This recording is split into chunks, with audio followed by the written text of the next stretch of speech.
Before we start today's episode of the F.I.N.E podcast, we want to make sure that we thank our sponsors. And today our sponsor is Smart Local 265.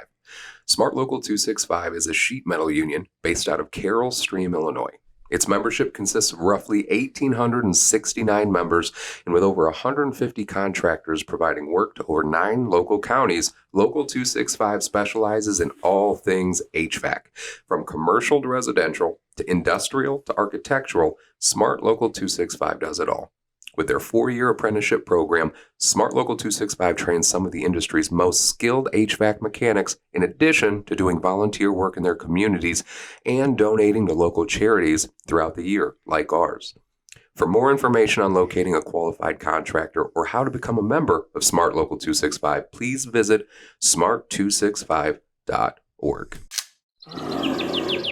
Welcome to today's episode of the F.I.N.E podcast. On today's episode, we're going to talk about the great outdoors, being veterans and doing what we're doing in the outreach community now when it comes to veterans. We found that there's a lot of benefits to being outdoors. So we're going to talk about our personal experiences. We're going to interview our friend, Chris James, where he's going to talk about his. And then we're going to talk about some of the benefits that we've found to being outside. Welcome to the F.I.N.E podcast with your freaked out, insecure, neurotic, and emotional hosts, Eric Peterson and Brad Stozick.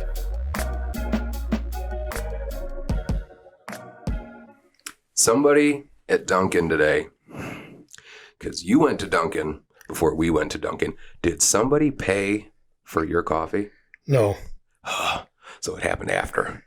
I don't know if this is just a Midwest thing, but it's like, this has happened to us multiple times where we get to Dunkin' Donuts and then we pull up and then they're like, the person in front of you paid for your order. And it feels super nice and I always appreciate it. And luckily for us, every time we're like, well, we want to pay it forward. We're going to pay for the people behind us. And it's like around the same order. But what happens when the order behind you is like fucking $400 or something? It's like 4 boxes of coffee. Like, are you obligated to... Like, is it a good thing? No, you're committed. I feel like you're committed, You're committed. right? You got to go. You have, really? So I went in for like a black coffee, like a small black coffee. And then the guy behind me got like 6 boxes of coffee and like 3 dozen donuts. And somebody paid 99 cents for mine. And now I got to pay $578 for the person behind me. It's like, that is Midwestern hospitality at its fucking finest, I feel like, though. You know what I mean? Just people paying for each other's shit. Well, that day I'm not from the Midwest. I know. Yeah. So here we are. I really appreciate you being on here with us today, Chris. So thank you for taking the time. Yeah, absolutely, to be here, man. And it's cool for a few different reasons. It's really cool because 1, you're our friend. 2, you're a veteran. 3, you started helping our organization when it comes to what we're doing with our outreach stuff and Troops on Trails. And 4, because of you were able to get our sponsor, Smart Local 265, to be our sponsor because you work for them. And I just cannot thank you enough for that, man. So thank you again. No, absolutely, man. It's fortunately, I work for an organization that we're constantly kind of looking to see how we can better the community. Yeah. Through our membership. We have a lot of members and we obviously have a lot of ideas and areas where we like to, whether it's manpower, donating time. I remember that big, that water, what was going on in Texas with the water? Hurricane. Yeah, they had some kind of outage and they needed water down there. Remember that? Yeah. Yeah. So we, one of our members like, hey, why don't we rent a truck? We'll fill it with water and I'll drive it down there. From How far Carroll of a drive Stream, was that? I don't know, a long way. Jesus, yeah. Yeah, so That's it's pretty cool that we do random stuff like that. When I say we, I mean as an organization. So yeah, it's pretty cool. But that's the kind of stuff that, again, makes me super proud to be from this country, to live in this country.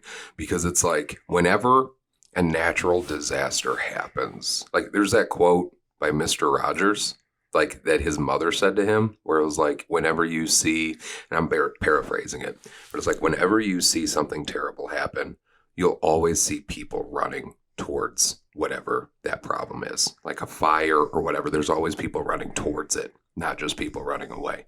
And so we have these natural disasters, and then you see all of these companies and people just getting together to help them out. Like when Hurricane Harvey happened, dude, I remember that shit like it was yesterday. Rest in peace to Nick Huffman, but the Looney Bin became like a hub of people of a place where like people could bring items to donate all the way down to where I forget the town, but down in Texas, and it was like hundreds and hundreds of miles away.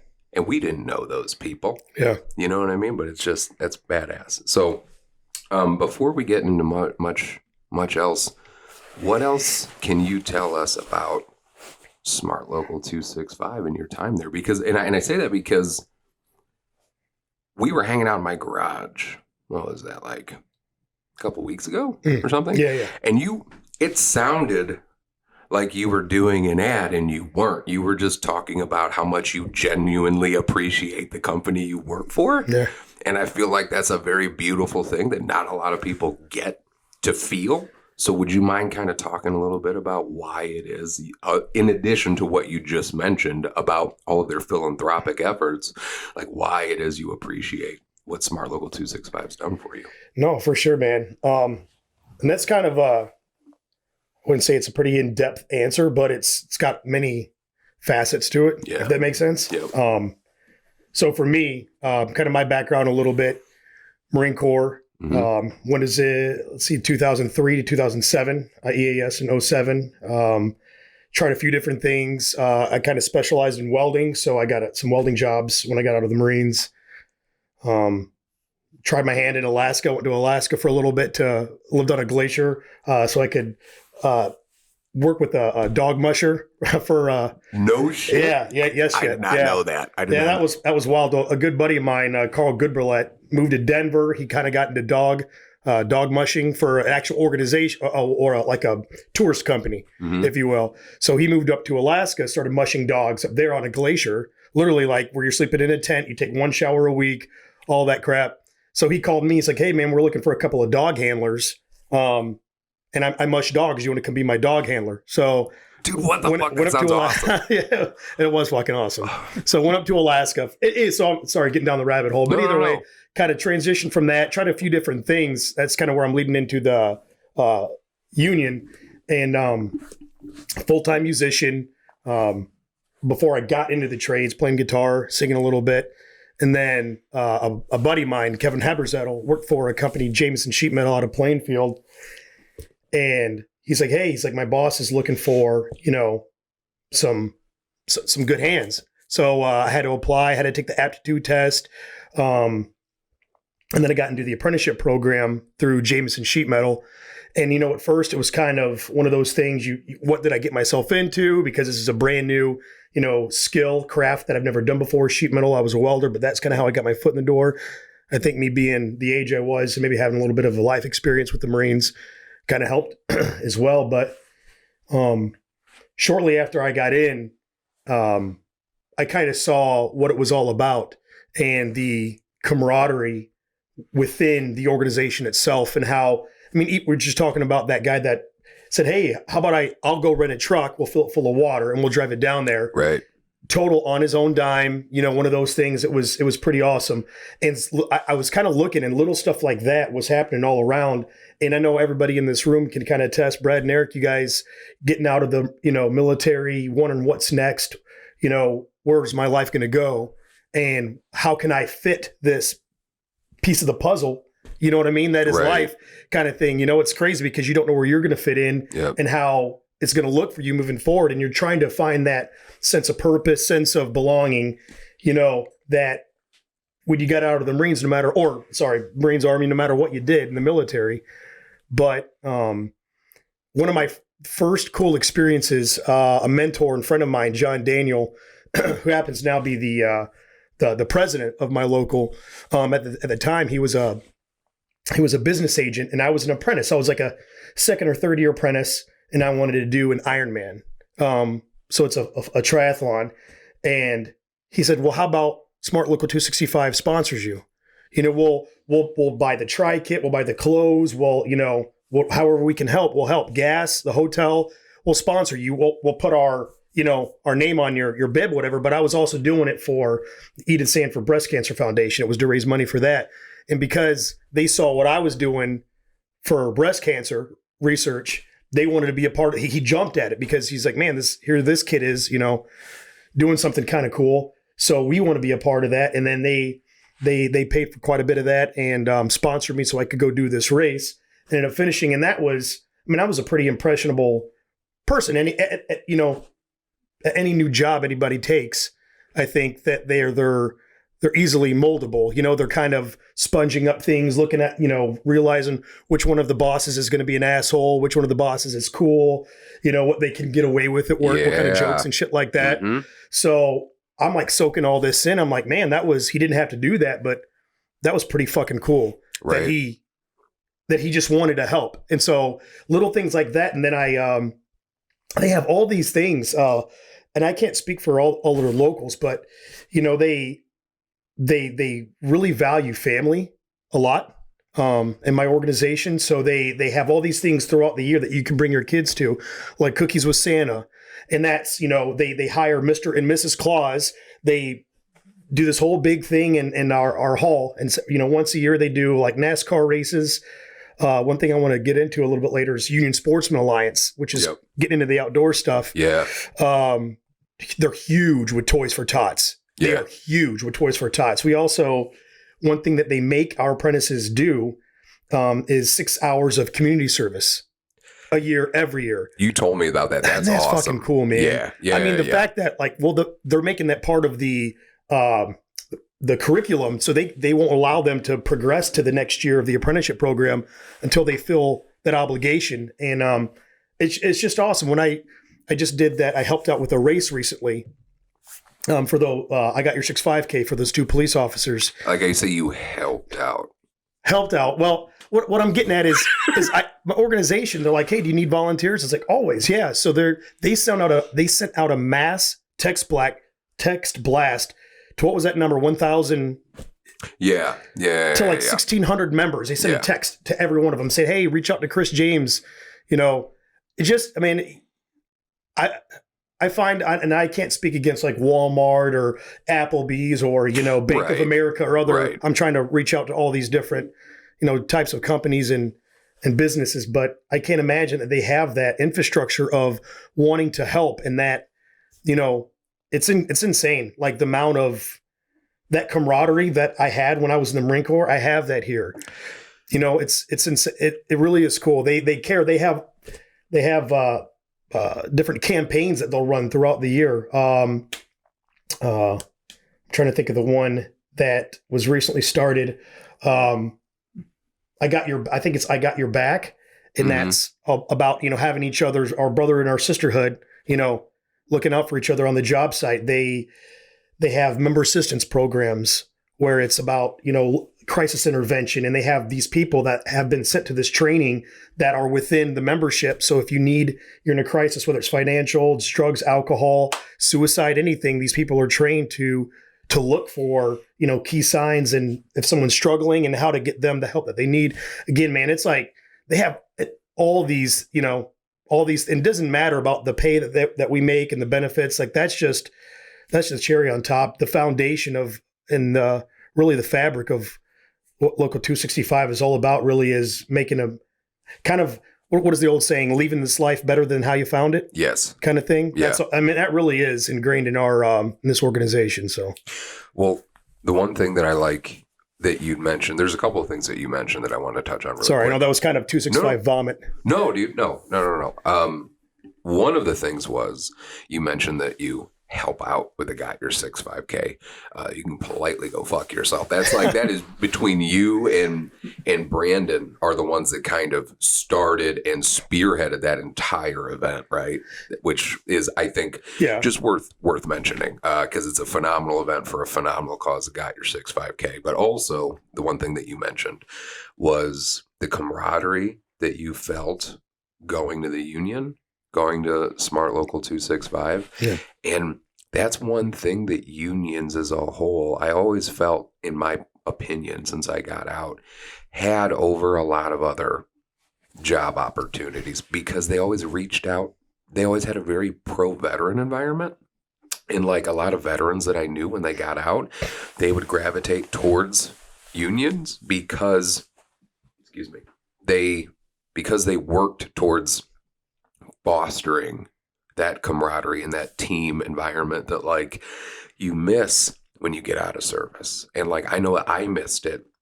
And I had a few different jobs and I was always working by myself because I would prefer to work by myself because I didn't feel like I had the team that I could count on. And so it makes a lot of sense that, you know, it was such a good fit and why it's such a good fit, not only for you, but for like a lot of other veterans as a whole.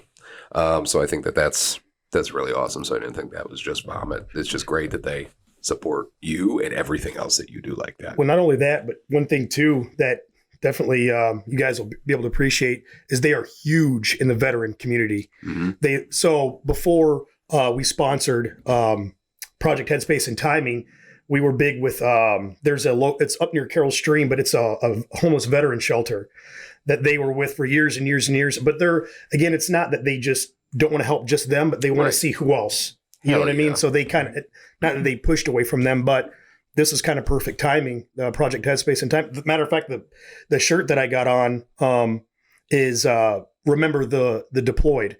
Every year they come out with a new Remember the Deployed. They got the POW MIA patch. And then it's always to the troops. At the beginning of every meeting that we do, we have one meeting a month, they always say the Pledge of Allegiance, and they always have a moment of silence for any past members, retirees that have passed on, and for the military, anybody that has given their life for the sacrifice of the country.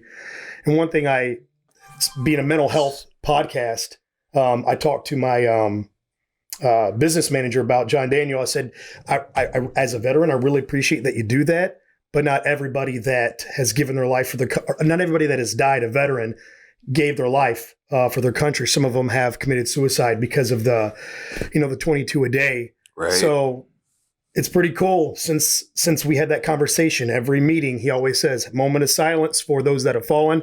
And then he says those that we have left behind for the 22, because he pays homage to them it's pretty cool, man.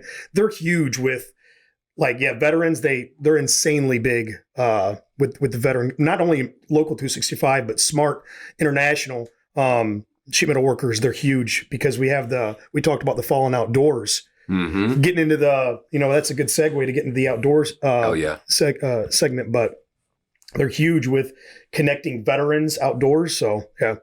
Well, that, and when we first rolled out with our Fat Family membership plan, which we didn't even officially roll it out. We put it together. We put the tiered structure together, and there's like a sponsorship for the festival, sponsorship for events, sponsorship on the podcast. And Smart Local 265 was the first one to come on board and also take the top spot, like take that top tier, the E4 Mafia, because the E4 Mafia runs everything.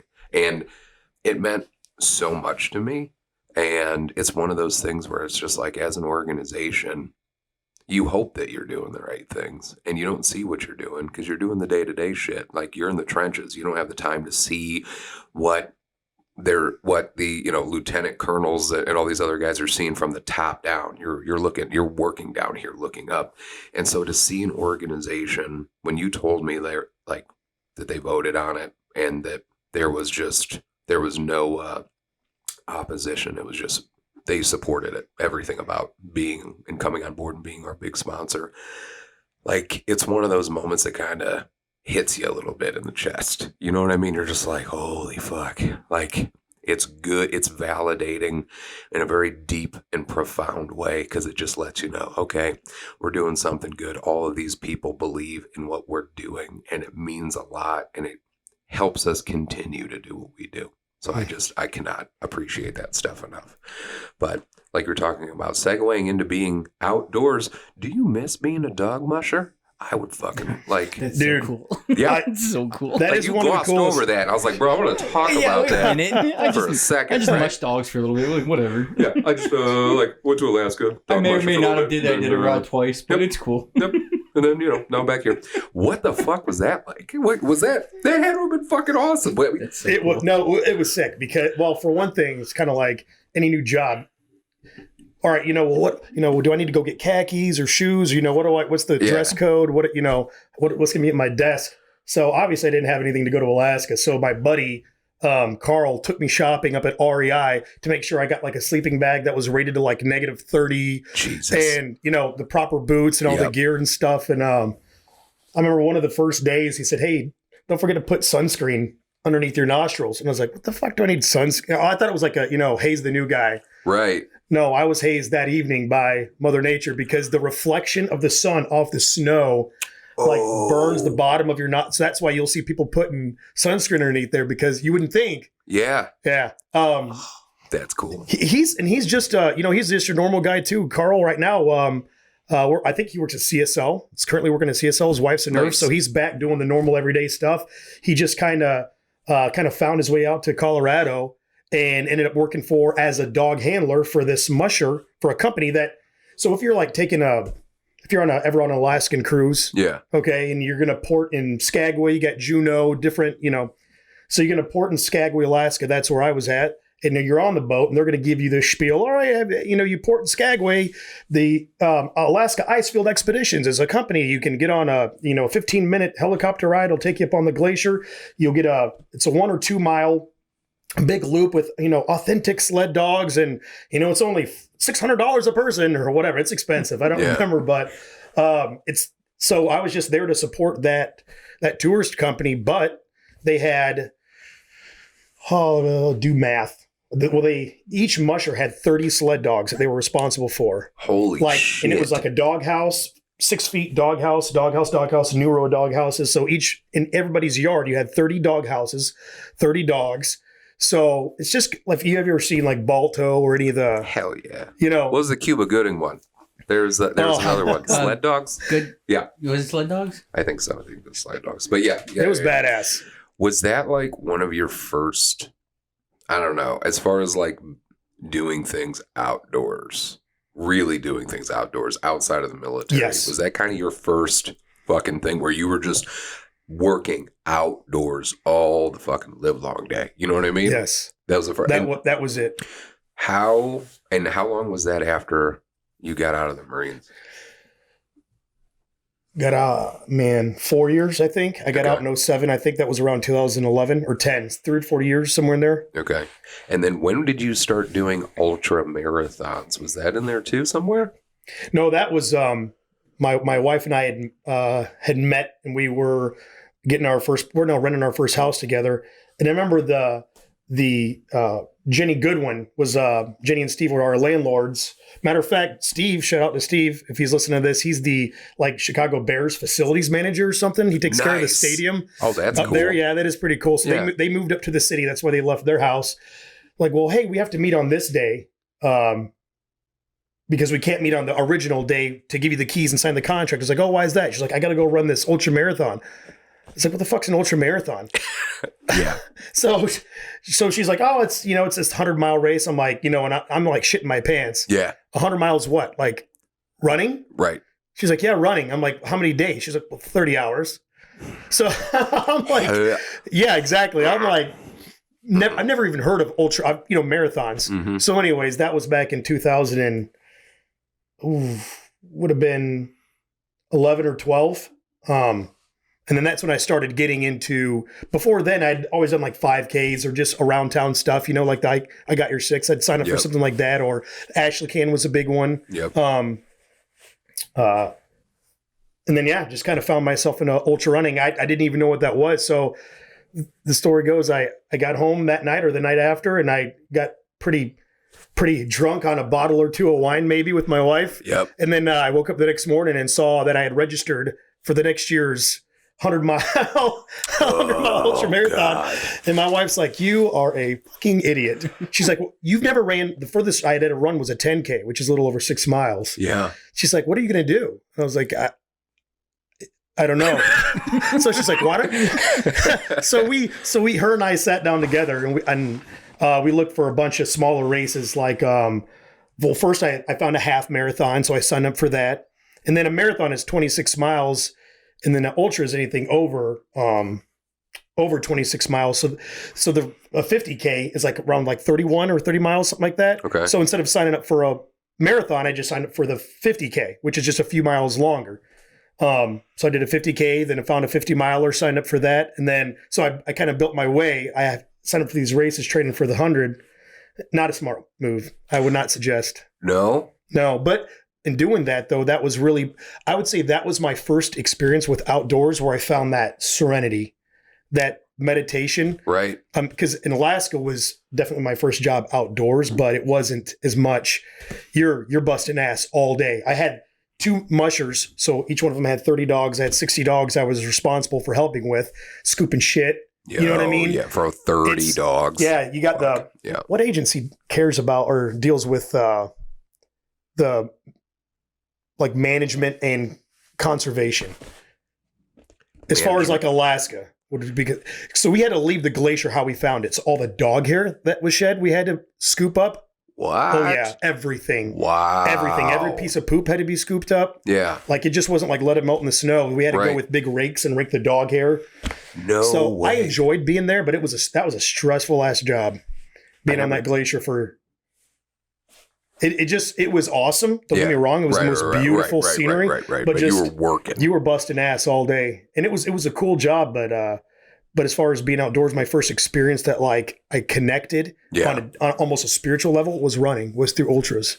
Why do you think that is? Was it because I have to imagine, and I don't know if you guys know this, I've never ran an ultra marathon, but I know, right? Everybody's like, you look like you run an ultra marathons. Nope. But I have to imagine like you're out there alone, right? Like you're out there and it's just you on a fucking road in the middle of wherever and you're just kind of by yourself, or are you with other people when you're running that? Like, what is that like? Because I would maybe, and not having a motorcycle, but knowing all my friends that have motorcycles and when they talk about how peaceful it is when they're driving or they're riding out in nature, they're just out there. They feel like they're out and they feel like they're a part of it.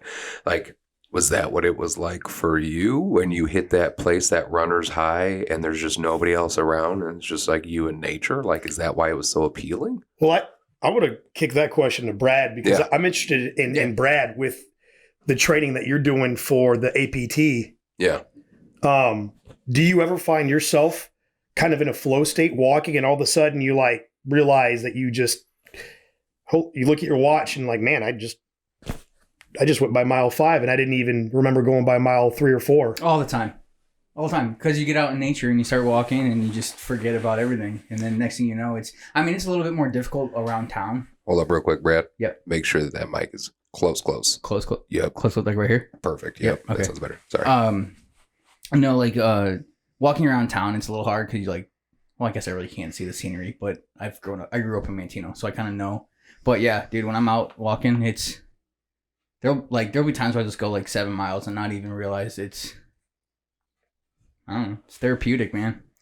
Well, to kind of piggyback on what Chris was saying, one thing that we talked about before was like being outdoors and walking for you, especially when you first started dealing with the blindness. Yeah.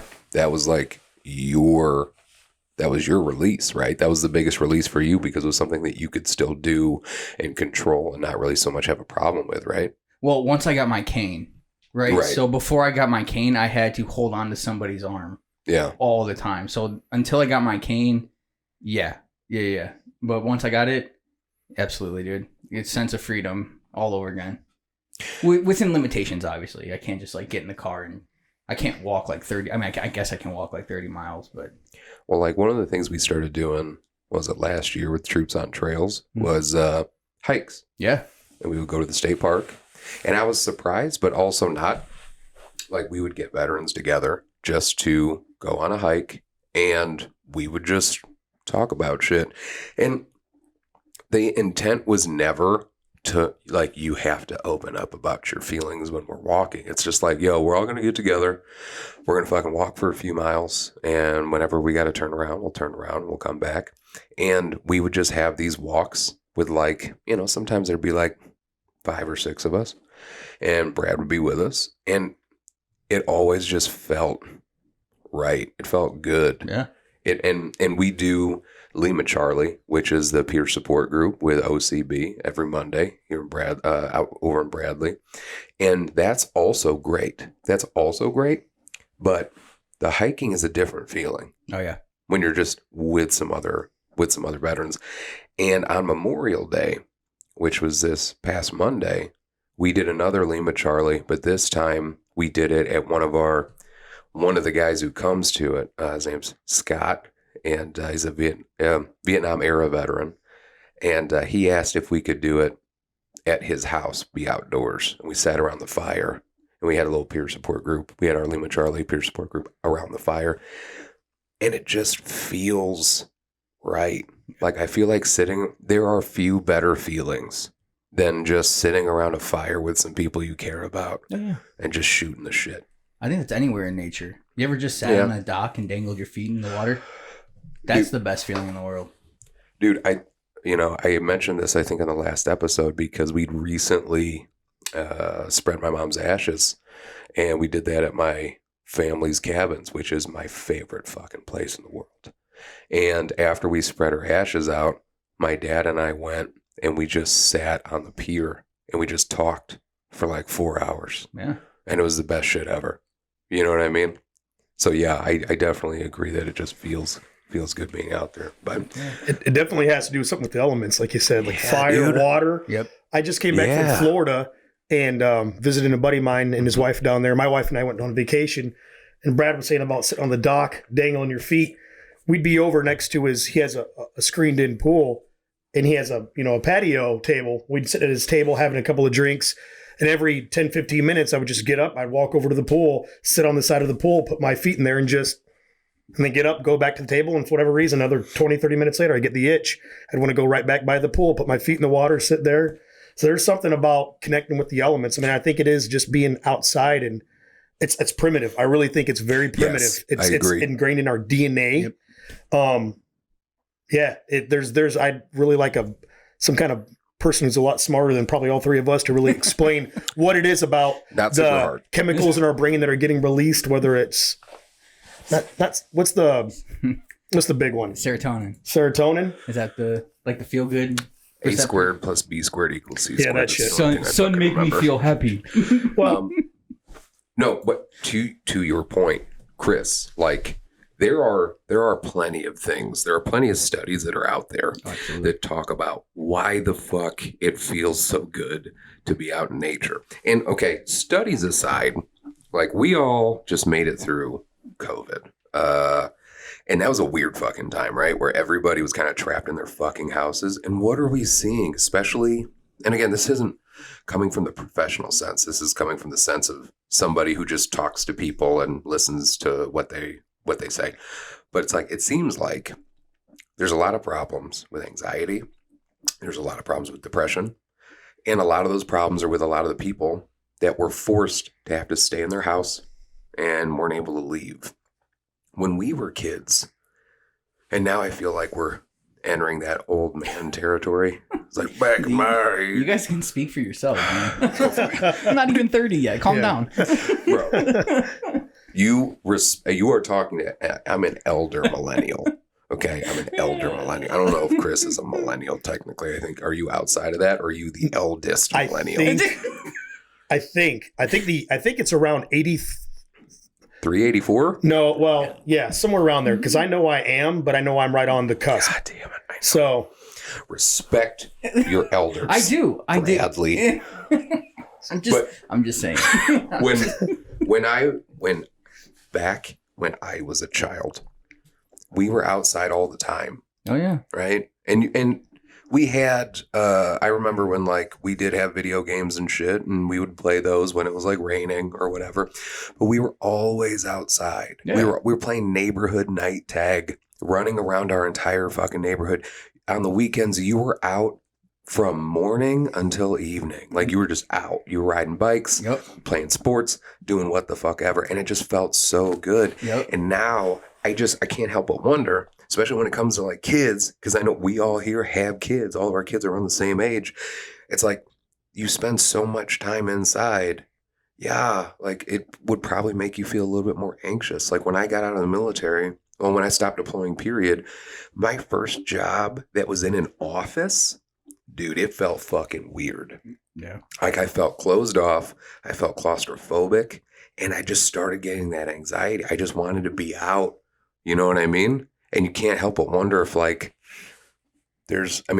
science would also kind of say that there's something there too. Oh yeah. You know what I mean? Like one quick study that I did find, according to the American Psychological Association, the article's called Nurture by Nature. Psychological research is advancing our understanding of how time in nature can improve our mental health and sharpen our cognition.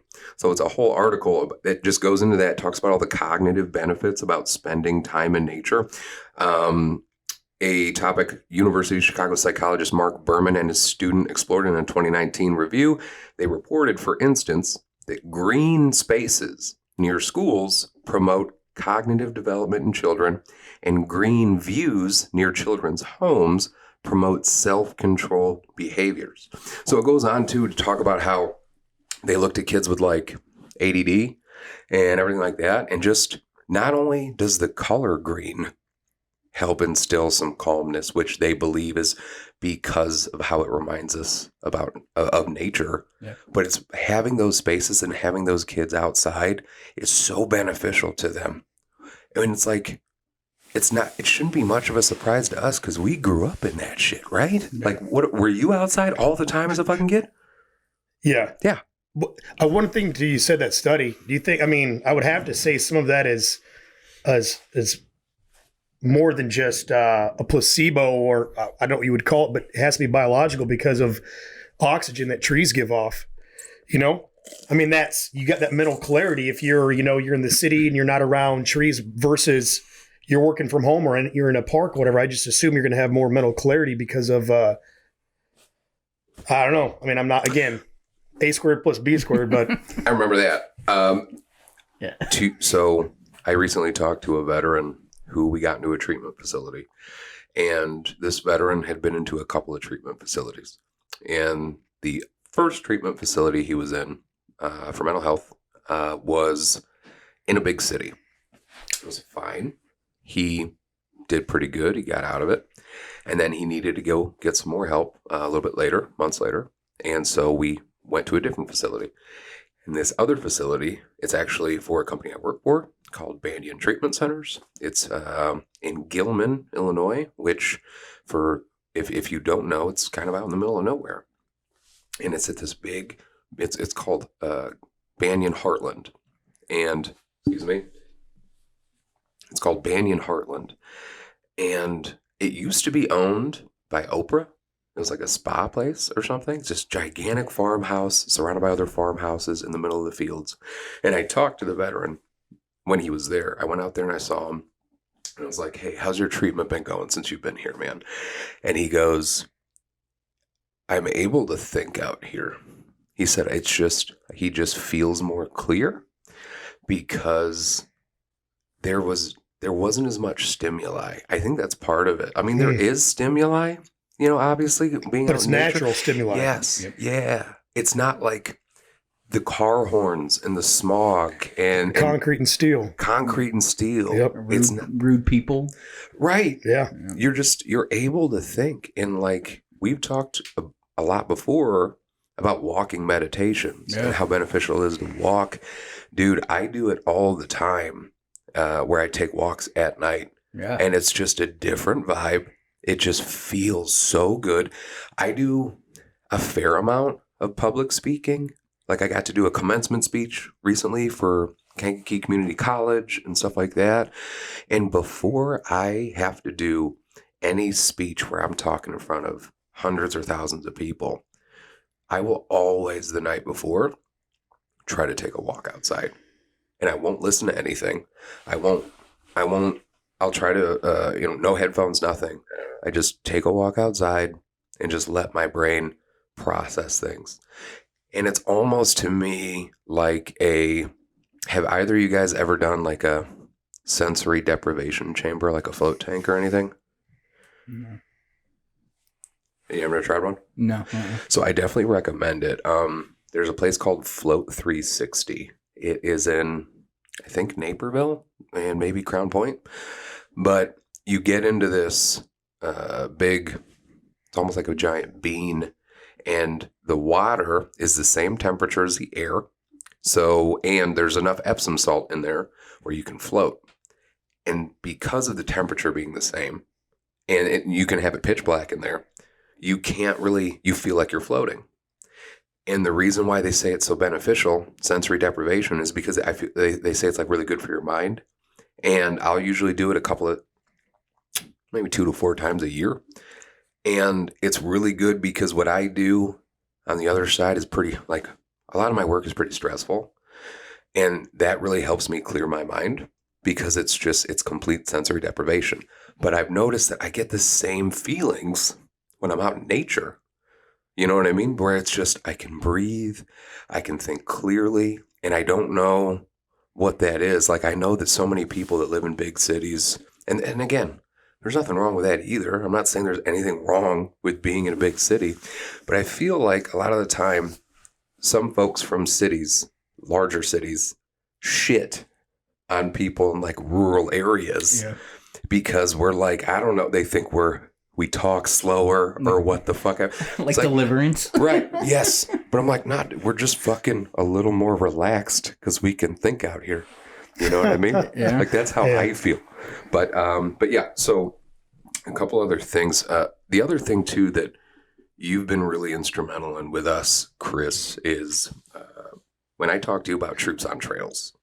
So when I talked to you about how I wanted to start doing things with Veterans Outdoors, you were like, yeah, dude, let's fucking talk, because you also like to go down to Southern Illinois and spend some time out in nature, and you do a little bit of bow hunting. Now, I know that you like that for a few different reasons. Do you find like that is a nice reprieve for you as well? Like when you take a trip down there and you're sitting out in a deer stand for X amount of hours, like I have to imagine that that's also very comforting. You know what I'm saying? It is. Yeah. It's funny that you talk about the comfort, because I've never done it. But I've always told myself today, I'm not even going to take my bow. I'm going to just leave my bow on the shelf, and I'm just going to go sit in the tree stand. But then there's always that devil, like I just take it just in case, because there's so many times that, some of my favorite times hunting is when the deer are too far away to actually, draw back and take a shot. So you just get to observe, and you're just there just watching. You can't, they're too far to that you can even do anything. And you're not trying to that they're not coming in towards you, or they're just maybe making their way across, or getting chased off by a coyote or something, but you just get to watch. And those are just as much as I enjoy harvesting a deer, for the freezer, I enjoy just watching, because it's you're not having to look through your flat screen TV on the, National Geographic channel and getting to see all this nature. You're seeing it up front, and you're in the moment. It's insane. That's why, like I've said this before, but it's like the older I get, and I mean this like 50% joking and 50% being serious, I understand bird watching more and more every day as I get older. Like I thought that was like, as younger, you see people that are bird watching, you're like, what the fuck are you doing? Like you're just looking at birds. And now when I drive, if I see like a hawk or something, I want to pull over. I'm like, yo, did you see the fucking wingspan on that thing? Like what the fuck kind of bird? Like, and when I'm out at the cabins and I'm just watching nature, and you see an eagle, and you're like, what the fuck? It just feels so good, because like you said, you're not looking through a TV, and you can just sit there. And if you were watching that same thing that you're watching on, and granted, I don't know, as I'm saying it, maybe not, because like I like watching nature documentaries too, but I'll watch an eagle just flying around for like as long as it's flying around in my view. I'm just sitting there staring at it, because it's just, I feel like I'm just more connected maybe with nature. It's one of the best words you can use. Yeah. I don't know how else I would describe it, because after every deployment, when I would come home, that's where I would want to go. I'd want to go to the cabins. I'd want to spend time with my wife, but when I needed to refill my cup mentally, I wanted to be up there. I wanted to be out in nature. And that was so beneficial for me. And there's that amazing movie. I think it's an amazing movie. The Deer Hunter. You've never seen Deer Hunter? No. Oh, dude. Batman. You hear that, Brad? Joker. Oh, dude. You know what? I have also been told. I don't know if you ever watch Supernatural? Show No, Supernatural? I don't think so. There's a dude on there, Jensen Ackles, and he plays Dean, and he talks exactly like this. And so I sound also just like him. But Yes, you do. You know what I'm talking about? Yeah. I didn't damn even- it, Sam. We got to stop the devil. You know what I'm talking about? Yeah. Thank you. Okay. What was I talking about? Deer Hunter? Deer Hunter. So Deer Hunter has Christopher Walken, Okay. De Niro, Meryl Streep, older movie, like 60s, no, not 60s, probably 70s, 80s. And it's about Vietnam veterans. Come back from Vietnam. And, oh man, the more I talk about it, I think you'd appreciate this movie.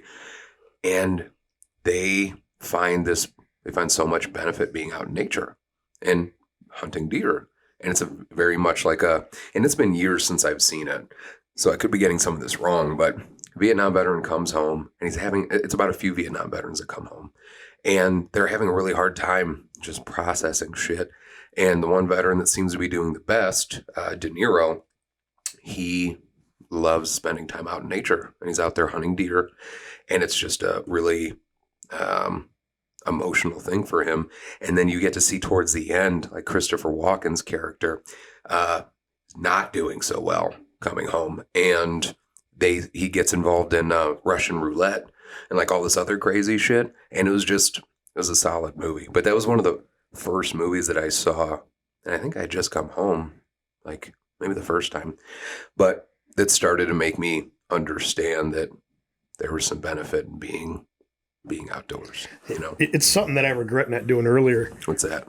Hunting. Oh, Yeah, because I mean you're there and you're there to hunt. So you're in the stand or you're in a blind or wherever you're at. You're not moving. You're completely still unless you're doing a spot and stalk, which means you're getting up on your feet and kind of going after the animal. But a buddy of mine at a shop I worked for, Roberts Environmental in Tinley, another sheet metal shop when I was in the union, huge hunter. Actually, two workers I worked with, Paul Rafati and Terry Harms. Paul's passed on, and he was a huge avid, one of those, he heard I was going to go hunt for the first time. He's like, Chris, take some what's iodine? Is that what? Yeah. Can with water? To attract the deer. What do you put in water to like cleanse it? Oh, iodine cleanse it. tablets. Yeah. Yeah. Like iodine with you. Make sure you take a compass in case you get lost. I'm like, I'm going to be like 20 yards in the woods, Paul. Yeah. Either ways, but Terry Harms, he's still around, and he buddy of mine sold me the bow that I use to hunt with. He got me essentially into hunting. So I have him to thank for that for sure. And after the first year or two, I'm like, why the hell didn't I pick this up before? Because that clarity, that focus, that drain, it's a drain. You're in the stand and shit that mattered 3 hours before, you sit in the stand and you're watching the sun come up.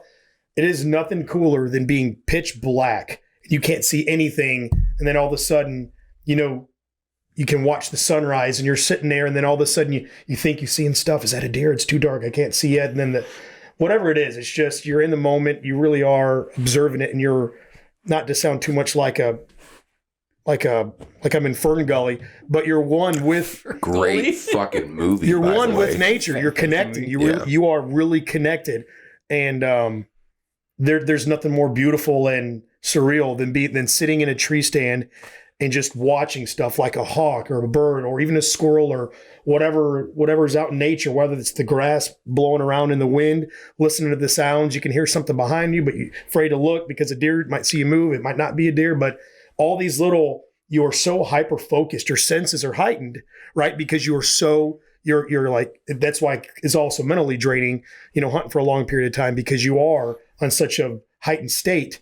But I don't know, maybe that's when you're more receptive to let things in because you're picking up on sounds and sights and everything. And so I don't know, man, I regret not doing it any sooner than I did. I know everything happens for a reason, know. Right. But just based off that, it sounds like I should go hunting more because you said the most exhilarating times, like before the sun comes up. Like, is that a deer? Is that not a deer? That'd be me all day. Is that a deer? Is it not a deer? Just because of Brad's sight, he's hyper focused in other areas, you know, jokingly, but really, that's why I throw shit. Brad's like, no, time. listen to how it's walk. It's not a deer, it's a squirrel. Shit, all right, thanks, you know what I mean? Yep. Just because he'd be. Jokes aside, when again, getting back to when you had that conversation with me about like how beneficial you thought being outdoors was, how much you like bow hunting and everything. Well, we like Project Headspace and Timing, we got linked up with Border Town Guns out in Moments, and our boy Kenny Sane, who is amazing and an instructor out there, and we started doing archery classes out there, right? And Brad, you felt super uncomfortable at first, but you were fucking killing it after like a couple of classes. You got out there and we were all out there shooting, and you loved it. It was great. It was real fun. That was pretty awesome watching you shoot. Just kind of a testament to what you're not afraid to do, you know what I mean? Or the stigma of ice, you know, having eye blindness, you know what I mean? But being out there pulling back, having Kenny right there by him, you know, raise your elbow, do this, whatever. Just that was cool as shit to see how they're killing it. I think because I've never done it before, it was just like being at boot camp. I've never shot a gun before, and if you just like listen to what they teach you, you can actually like enjoy it. And do it great properly. Analogy. So it's that, and I feel like with you just needed to know like your positioning, like your posture and everything like that.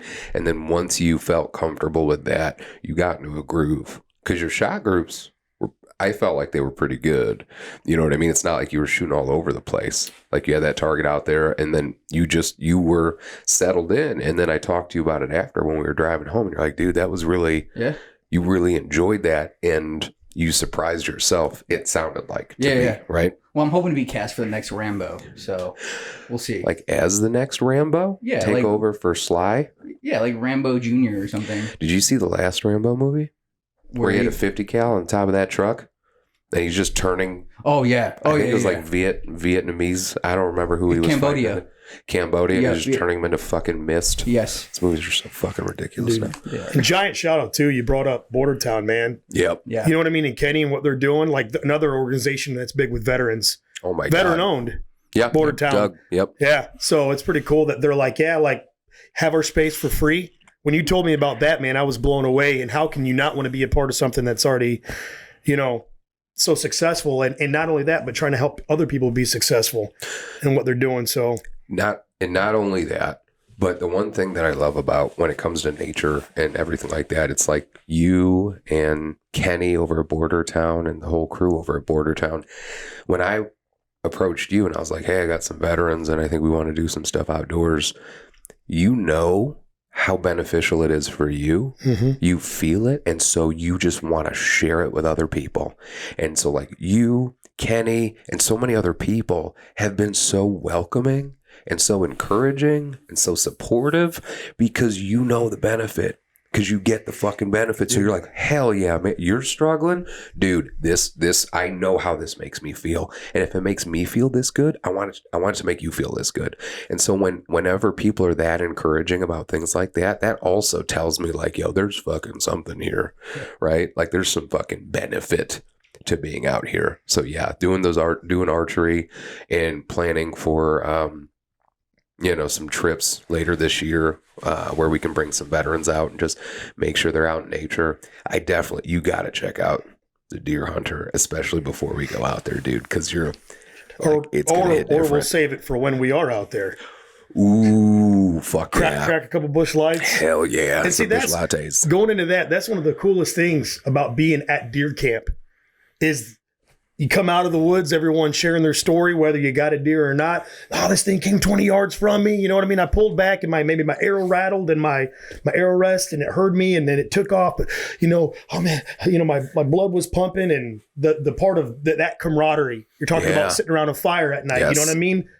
Sitting on our fire, we'll put the laptop up. We got the Deer Hunter on. Everyone's watching. It's just, that to me is almost just as important, if not more important than, because everyone's taking their own individual experiences, what they went through that day, and they're sharing them with each other, which is then bringing that community of whatever it is, 2, 3, 4 people, even closer. And you're able to create that bond and that experience and the memory that can last a lot through hunting. And real quick, not to keep going too far into it, but we were talking about archery. Yeah. And that is awesome. Yeah. If you are have any kind of mental health issues or whether it's stress, anxiety, PTSD, depression, whatever it is, pick up something like archery because that teaches you to be focused, have patience. You know what I mean? Especially, patience is a big one because, and I'm not a great archer by any stretch of the imagination. I'm still fairly new. I've only been hunting for about 5 years, but getting that thing at full draw and knowing when to release and that shot control and not trying to punch the trigger just like you would with a pistol. You know what I mean? Yep. Punching that trigger. So it's all about your target, breathing. Same thing as with walking. You got to worry about breathing. Running, you got to worry about breathing. It's all about that oxygen getting into your mind and being able to it kind of relaxes your body. And it's an insanely helpful tool for it's like meditating. It's like going to, I've never done yoga, but I assume it's like yoga. Yeah. Or if you're getting put under by a hypnosis, is that right? Yeah. Whatever, something like that. I've never done that before either, but I just assume it's just as effective because and my wife is a phenomenal person. She's married to me, so she has to be. Yep. I know we can all attest. Yeah. And the fact that she even lets me do hunting to begin with is awesome. But let's just say her and we had a little bit of a bout. You know what I mean? It's over the car. I don't know where the car keys. Where'd you put the car keys? I don't know. Well, you had them last. We're arguing about something dumb. Wife shit. Yep. It's the same thing as getting in a tree stand as it is Brad going for a walk or you going for a walk or me out running. You get to clear your head. It's that drain. You come back, you feel a little bit regenerated, more energy, which is funny because you just got to exercising. Yeah. But you have that mental energy that you didn't have before. And that same thing that hunting, it's the exact same, that state of zen that you'll get in with walking or running that you can get in with hunting. All of a sudden you're like, man, I didn't realize I've been in the stand for 2.5 hours. Yeah. Yep. And because you've just been in the moment, you're not thinking about other things, work or your bank account or, how you're going to make a payment or, for anybody that's struggling, any veterans out there, or even, regular civilians that have never served, it's something I could not recommend more and plead for people to get into because it's one of the most, for not being a spiritual person, it's one of the most spiritual experiences I've ever had in my entire life, especially when you're in that moment and you are able to harvest the animal, an animal that just gave its life and sacrifice so you can put meat on your family's plate. And then 3-4 months later, your family's eating that meat that you harvested with your own 2 hands. You know what I'm saying? It's even more spiritual. That's very heavy. And it's, you're seeing that nutrition, that organic, you want to get in that whole rabbit hole, non-GMO and no antibiotics, hormones and all that. Your kids are eating that stuff and you're like, knowing that I don't know, man, it's like a full circle thing. And then all you think about is when the next season's coming back around so you can put more food in the freezer. So I don't know, I can go days and days talking about hunting and the benefits. And the one thing too is, so I not a big hunter. I'm just starting to get into it, like with the archery and everything like that. Always been a fisherman. I've always been big into fishing. I love fishing. And we were at the cabins one day and we brought some of my friends from down here. And one of my buddies is not an outdoors guy at all. And we caught, it was a northern pike. Caught a northern pike, filleted him, took and threw him on the grill. And we caught him, and within 2 hours we were eating him. And my buddy was just like so blown away by it. Like he couldn't wrap his mind around it. He's like, dude, we were just fit. Like you just caught it. Now we're just eating. And I'm like, yeah, that's not something that a lot of people are used to, but it's such a fulfilling thing because it's like, how else, again, you brought up earlier, the primitive thing of it all.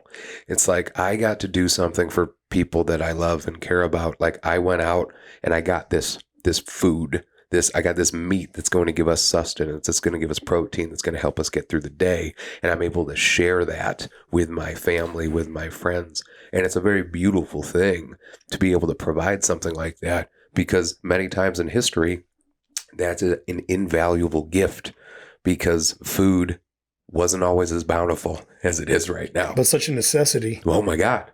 So it's such a cool thing. But the other thing too that you brought up and I wanted to touch on.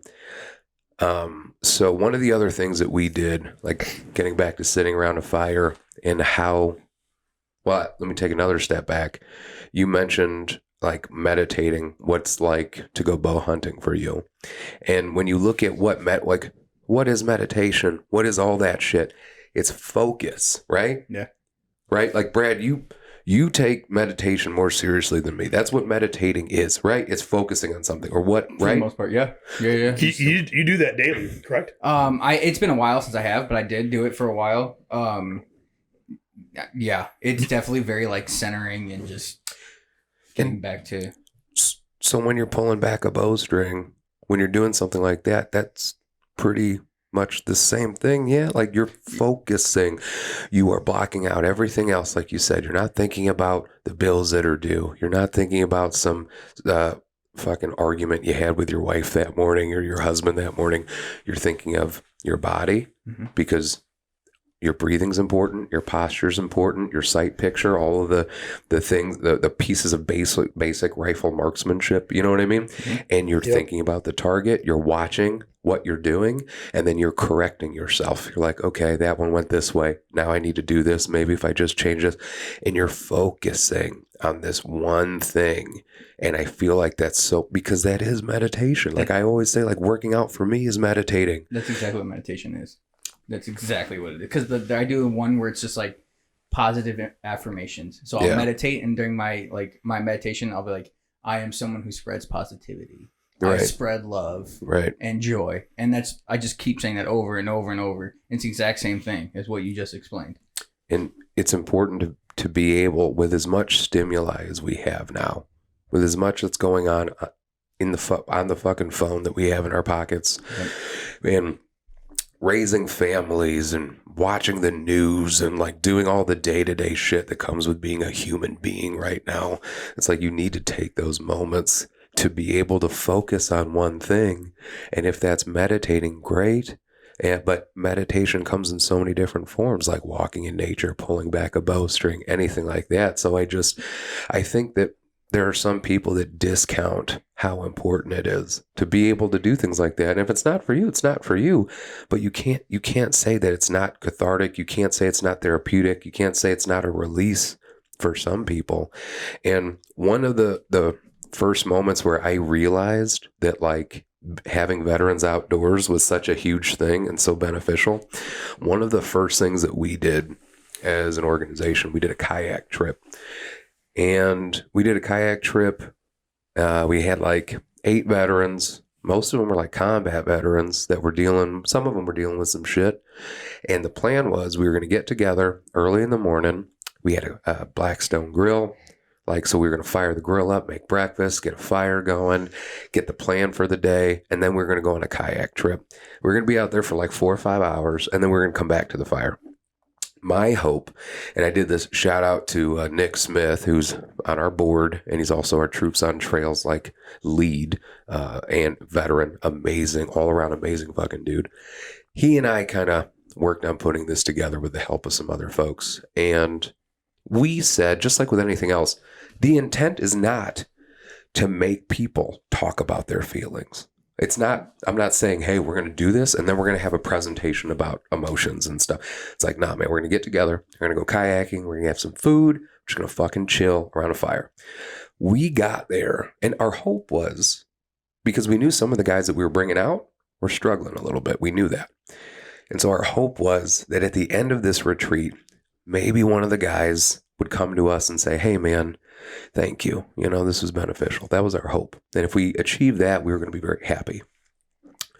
Within 30 minutes of first fucking getting there and sitting around the fire, almost all the guys were talking to each other just about what was going on in their lives. Most of these guys didn't fucking know each other. We were sitting around the fire, and one guy was like, after we started talking for a little bit, and that mutual experience was shared, like, we're veterans. Yeah, I was in Iraq, I was in Afghanistan, I did this, I did that, whatever. Guys started talking about the hardships they started talking about the issues that they were dealing with. One guy started talking about his depression and the pills that he was on.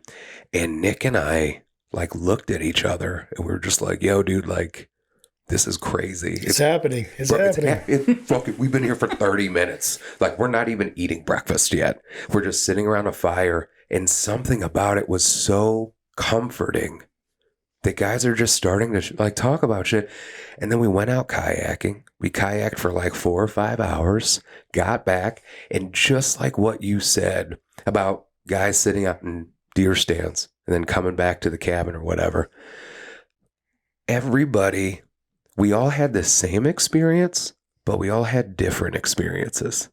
Like, we were all out in nature, but we're all processing things that were going on within our own lives too. And so then we get back and guys are like, yeah, man, did you see that fish that was swimming around? Did you see this when we went over here and that current started taking us? And it just felt so good because we were doing something as a group, but also individually. Yep. Right. And it was just, when we did that first event, Nick and I just said, that was before it was troops on trails or whatever. We were just doing it. We were like, we need to have a division of our organization dedicated to doing shit outdoors. Yeah. Because it's like, if veterans aren't ready, one of the veterans that we were working with there, who went to a treatment facility like a month or two later. And, which is phenomenal because we were just surrounding each other with positive people, constructive, productive conversations, people that had been through similar shit. And so it's like, from the nonprofit side, we do crisis intervention, right? We do the outreach stuff.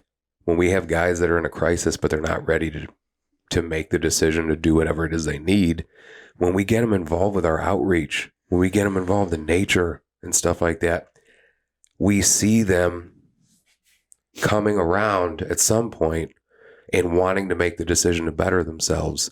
And I think part of that is because, one, they surround themselves with all these positive people that have been through similar things, but also because being out in nature allows them to really peel back layers and realize some things about what's going on with themselves. Because when you have all this stimuli going on, all this stimulation, I think it's so easy to, what's the word, just kind of push everything off. Like, whatever you're dealing with, like, I don't need to focus on it because I got to focus on the bills, right? I got to fucking TV's broken. I got to focus on this. I got to focus on that. But when you're out in nature and there's nothing else to focus on, you got to focus on yourself. You have to. There's nothing else to fucking focus on. I think meditation and reflection are synonymous with each other because you are alone. Yep. And there's no distractions. You know, the word I think you were looking for was you dismiss stuff. Yes. Thank you. And yes. There's nothing to dismiss because you take an angry man and you put him in a tree stand for 4 or 5 hours and you pull him out of the tree stand. Yeah. He's going to be a lot less upset than he was when he went in, just because it's just something, and he probably won't even be able to put his finger on it and tell you what happened. Right. Like, I don't know. There's something. I was going to ask you both. What is your opinion? Like, do you think being out in nature is beneficial for veterans? And if so, why do you think it's beneficial? Go ahead, Brian. Yes, I do think it's beneficial. And I think it's beneficial, like we've been talking about this whole episode. You get the opportunity to clear your mind, to clear your head. You get the opportunity to focus on yourself a little bit. And I think you just, I don't know, for me, it's just, like I said, it's therapeutic. And once I started losing my vision, it was something else that I could do that I found enjoyment in. You know, like before, everything required vision, video games, TV, you know, whatever. But just being out in nature and connecting to nature just on a walk or whatever, that really, really helped me get through coping with losing my vision. So I think, yes, it's very beneficial. So what you just said about it, so being outside kind of helped you cope with losing your vision. Yeah. Even though you weren't able to visually be able to see what you were walking around, like, what was it that was so comforting to you? Was it you could feel it? Was it because of the smells? how the fresh air, like, what do you think it was? Dude, the best way I can describe it is just the feeling. So imagine getting into a bed in the winter and you have like that really big heavy comforter and it just like feels right. Yeah. That's what it feels like when I go to the state park and just walk the trails. It just feels right. Yeah. That when I walk around Mantino, Yeah. it just feels like that's what I'm supposed to be doing. Hell yeah. I think it's that primitive, feature we were talking about. Yep. To piggyback with what Brad said, it's you can't explain it. A scientist could break down what's happening in the human brain, what things are firing or not firing, or what things are getting blocked off that weren't blocked off, valves that are opening or shutting, or whatever's going on in the human mind. But for someone that's just a normal guy, you can't explain because you don't really understand why all of a sudden, things are more vibrant. You're not really worried about, I guess the grass can wait to get cut till tomorrow. Whatever it is, you're just way more relaxed. You're not. So for veterans and non-veterans, you asked about veterans, but for veterans especially, I think for veterans, I mean, that's for me one reason why I wanted to be in the Marines, because I was going to be doing some shit outside. You know what I mean? Yeah. You knew we were going to be shooting a rifle, maybe getting deployed somewhere. I was going to be outside. So then you talked about when you were sitting in your office space for the first time, feeling anxious because, you were kind of caged in a sense because that feature was taken away from you.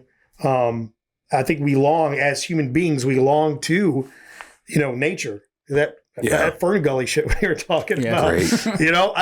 There's something to it. There's something to being in nature and connecting, hearing the earth wake up, the birds chirping. You know what I mean? The whatever it is, no matter if you're a big tough guy or a whatever. It's big tough guys are out in nature all the fucking time. Yeah. You know what I mean? And also, you brought up Fern Gully twice. And I just want to say that not only was it a great movie because one, I fucking love Robin Williams and he played the fucking baddie. Yep. But also, have you heard that theory that Avatar is just fucking, it's Fern Gully. That's what Avatar is. It can, if they want to be. It's the same fucking thing. It's the same concept. But Fern Gully, solid fucking movie. I love Avatar. Me too. I haven't seen the second one yet, but Me either. Way of the Water? Yeah. This podcast really good? is over. Damn. Every time. I feel like almost every episode. Always something's like, usually it's like, all right, it's the last fucking episode. We're not doing this anymore. Yeah, because somebody hasn't seen something or... Yeah. One thing I want to mention real quick, maybe kind of retract. I said it at the beginning of the podcast. I was thinking about it. I mentioned the Fallen Outdoors.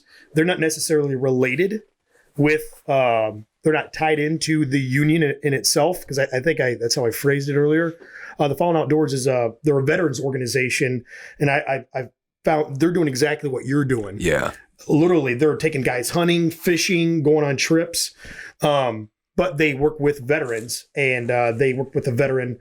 I saw the video. I can't remember if he's out in Washington, but he's kind of a similar story as mine. He's a Marine, found his home in the Union. And one thing, and speaking of the Union, I totally forgot to talk about earlier about why I love Local 265. But one thing I forgot about, Brad, I don't know if you know about this. I think we talked about it. It was pretty cool. So we have a organization. You've heard of Helmets to Hard Hats? Yeah. Okay. Yep. And that is they're everywhere. They deal with every organization. They're not exclusive to just the painters or pipe fitters or insulators or laborers, sheet metal workers for me. But SMART, they are international. So when I say SMART, I'm talking about sheet metal, air, rail, and transportation. Yeah. That is specific for like sheet metal workers. They have an organization called Smart Heroes, and that's where they go. There's 2 military bases that they work out of. One is out of Colorado Springs, and one is out of Washington. But they're bases that are popular for people EASing, getting out of, transitioning out, where you go do taps and stuff like that. Yeah. I don't know how they found them, but I don't know if they looked at data of where people, are exiting, So either way, so they go there kind of like a career fair, and they say, hey, does anybody want to be a sheet metal worker? They say, yeah, I do. So for free on our dime, we provide transportation. We bring them to the apprenticeship program. We train them for 7 straight weeks, 40 hours a day for 7 straight weeks. And then we slot them as a second-year apprentice. So we are the program that takes veterans gets them trained as sheet metal workers on our dime by some of the industry's best instructors. Hell yeah, dude, that's awesome. I told my boss, I probably shouldn't be saying this, is like, if I get offered a job as a Smart Heroes instructor, it's pretty badass. Dude, I'd have to consider it. Yeah, because even if I'd have to move, the fact that I'm a veteran and my job would be training other veterans in sheet metal, just specifically to give them that life. Not only that, but being in the union, and I will make this quick plug, but yeah, the amount of, I don't want to say the money that we make, but the lifestyle I'm able to provide for my family and my kids that I didn't have growing up in a trailer, getting secondhand clothes, stuff like that. I mean, we weren't like poor, but we were pretty poor. Yep. I would consider ourselves. So having that life and be able to provide for my kids in a way that I wasn't, my folks were fortunate enough to have jobs that the union can give you in that fair wage. So that's what I'm a diehard union through and through because of the lifestyle I'm able to give my kids, and the Smart Heroes thing, man. That's just like, really, how can it get any better? Like, what? How can it continue to get better? And it does every day with the Smart Heroes thing is awesome. That's super near and dear. The fact that they have an organization that all they do is just trained military people that are going to be soon veterans, so they can have that life to be a sheet metal worker and provide for their families, man. It's awesome. Well, and I think too that, I've said this before, but I feel like happiness in general is a balance between like health and wealth and worth. And everybody, when it comes to making money, you have to make enough. You got to make enough. Everybody's got to make enough. Yeah. You want to make enough. I do agree that, I think that there's a floor and a ceiling to as far as like how much money a person makes, where, as a wise man once said, mo money, mo problems, right? Like the more money you make, the more problems you could potentially have, but you need enough because you don't want to worry about the bills. You know what it's like to grow up. Same thing. I grew up in a working class family. It's not that we were poor, but my parents were working. And I had food on the table. I had clothes on my back. They were probably worn by somebody else before I was wearing them, but I still had clothes, right? So it's like, I understand what you're saying as far as like not being poor, but being able to like give your family the life that you want to give them while at the same time getting worth from what you're doing.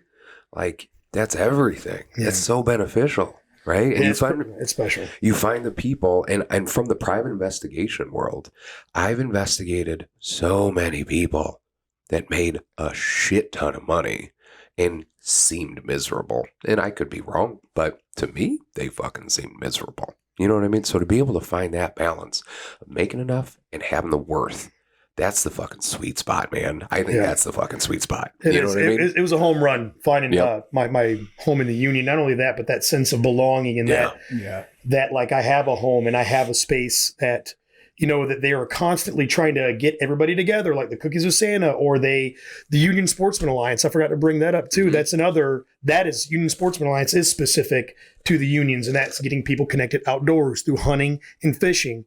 They're huge. Yeah, they're huge in that. So which is pretty cool. That camaraderie that I've never, again, I don't imagine that other Fortune 500 companies out there, like I mentioned Walmart, that they have days that they're just, maybe they do, but they have pizza parties. I don't know, man. Yep. It's I find like a lot of companies now are starting to understand, because of the fact that there's just so many stressors in the world, and we have so much stimulation in our lives and everything, that it's a beneficial thing to improve the morale of your team. Like, that's something that I learned very early in the military, was morale was one of the most important things. And that's one thing that I always worked very hard on, because I have a fucked up sense of humor, and humor has been a big coping mechanism for me, but it's also been one of my strengths, in my opinion. And so like anything that you can do to improve that morale is going to be something that's going to improve the group as a whole. So it would make sense why an organization like Smart Local 265 and other unions out there are really putting more of an emphasis on like, what are we doing to make sure that our people are okay and happy. Like happy. Yep. Yeah. Dude, what a powerful tool, happiness. You know what I mean? People, Yeah. People used to talk shit about it all the time. Just fucking grit your teeth and get through it, blah, blah, blah. Okay, well, suicide is fucking on the rise across the board for like everybody. Mental health issues are really prevalent. Depression, anxiety, and all that other stuff. So it's like, with all due respect, you can kindly go fuck yourself with that logic. Yeah, like, because no shit. it's an issue. And if we just continue to not talk about it, our kids are going to have to fucking deal with it.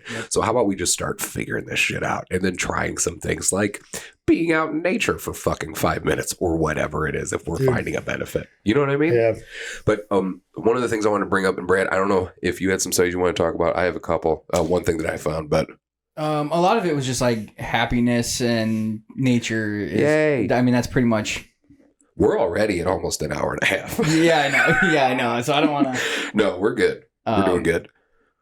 Did you have anything else? I got one thing. One thing that I found on healthline.com.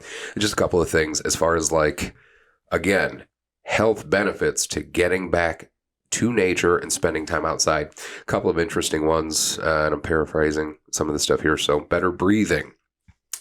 People talk about air pollution and how, certain things can trigger allergies, asthma, and other respiratory diseases. Probably already know that. But what you might not know is that indoor concentrations of air pollutants are often 2 to 5 times higher than outdoor concentrations. So spending time outside as opposed to inside can actually be pretty fucking good for your breathing. Improved sleep. Typically, your body's internal clock follows what? The sun. So it makes you feel awake during daytime, sleepy at night.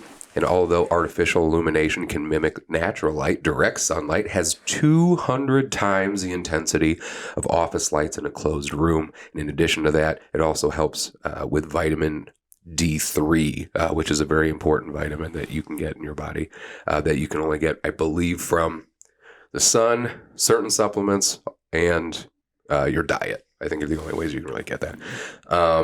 And exposing yourself to sunlight can improve your sleep by helping you feel more tired at night, shortening the time it takes you to fall asleep, and improving the quality of your rest. And the nice thing about it, it doesn't fucking cost anything. Reduced depression symptoms. Sunlight can also help ease depression symptoms like low mood and fatigue. Light therapy can help treat both major depression and seasonal depression. Because, seasonal depression, like, I don't know how people in the fucking UK deal with it, because it seems like it's just gray there all the fucking time. Like in the wintertime, seasonal depression. I think part of what plays into that is the fact that we don't deal with the sun. We don't get the sun as much. Yeah. I think that's super beneficial. So that makes sense. More motivation to exercise. Working out in green spaces could help boost your motivation to exercise in the future, in part because outdoor exercise can offer a nice change of pace from gyms, make physical activity more interesting and enjoyable, make it easier to socialize, as many gyms have unspoken rules about not talking to the person on the treadmill, which I agree with. It can also help you feel easier and less strenuous, suggesting people who walk outside tend to exercise at a greater intensity and report less exertion.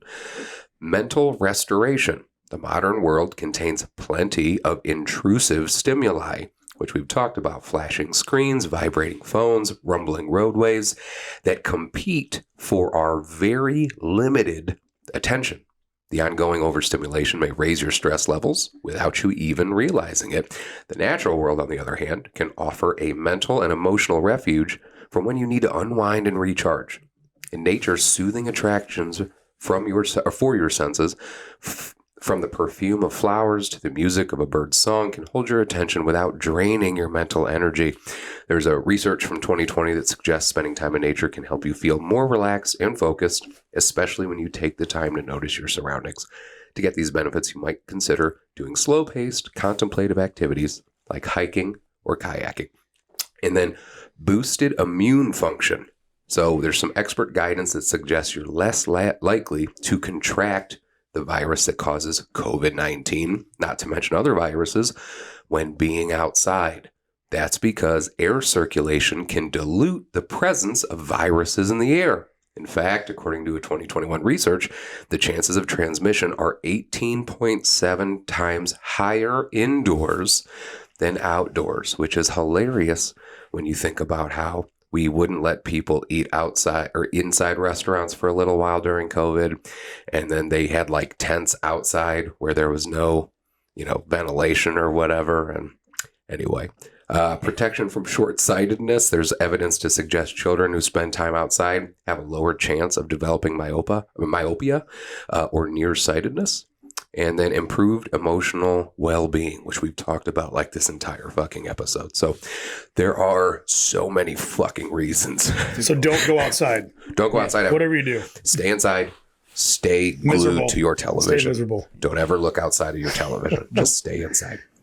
But yeah, so I knew that when we were talking about doing an episode about being outdoors and how it feels on mental health, like initially I said to myself, like, what the fuck? Like, I don't know if there's really anything there. And then I Googled it and it was just like, like so much shit. But I feel like there's not as much of a focus on it. And I just imagine a large purpose of that is because it's free. Like you can buy shit for sure to help you with all of these things, but you can go outside right fucking now and just walk if you want. Yep.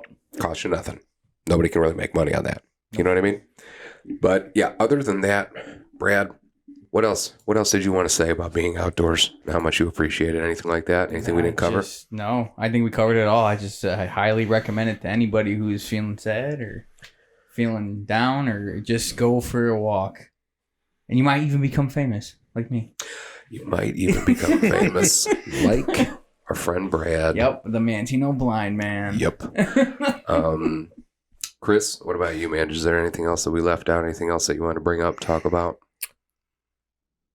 Maybe, one quick thing is that if anyone, because we were talking about hunting, if anyone is hesitant about hunting, because I know some people can be it's a little bit of a sticky situation or thought, but one cool thing about hunters is they're the biggest good hunters, because obviously you have poachers, stuff like that, but some of the biggest conservationists out there, because the money that you spend on your deer tags or hunting license goes into conservation to help preserve, for animals that are extinct or just land management, stuff like that. So it's a pretty cool, it's like, how could he continue to get better?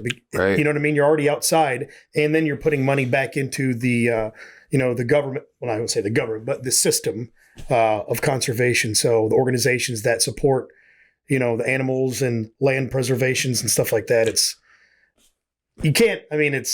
a win-win. So, well, it seems like that's one of the most misunderstood things about hunters. And I think it's like hunting has been portrayed in plenty of ways in like negative lights. Like it's somebody that, like the poachers, you know what I mean? And they're featured in movies and TV shows, and people think that like that's hunting. But from meeting people that hunt and watching the whole process and listening to how much, I have yet to talk to anybody that's a hunter that hasn't talked about the heaviness of, and just the appreciation and being connected and all of that stuff when it comes to, getting that deer, bringing that meat home to your family, like being so grateful for that deer, the whole process, the whole, dare I say, spiritual almost, like feelings that come with taking that life and knowing that that life is now going to go feed your family,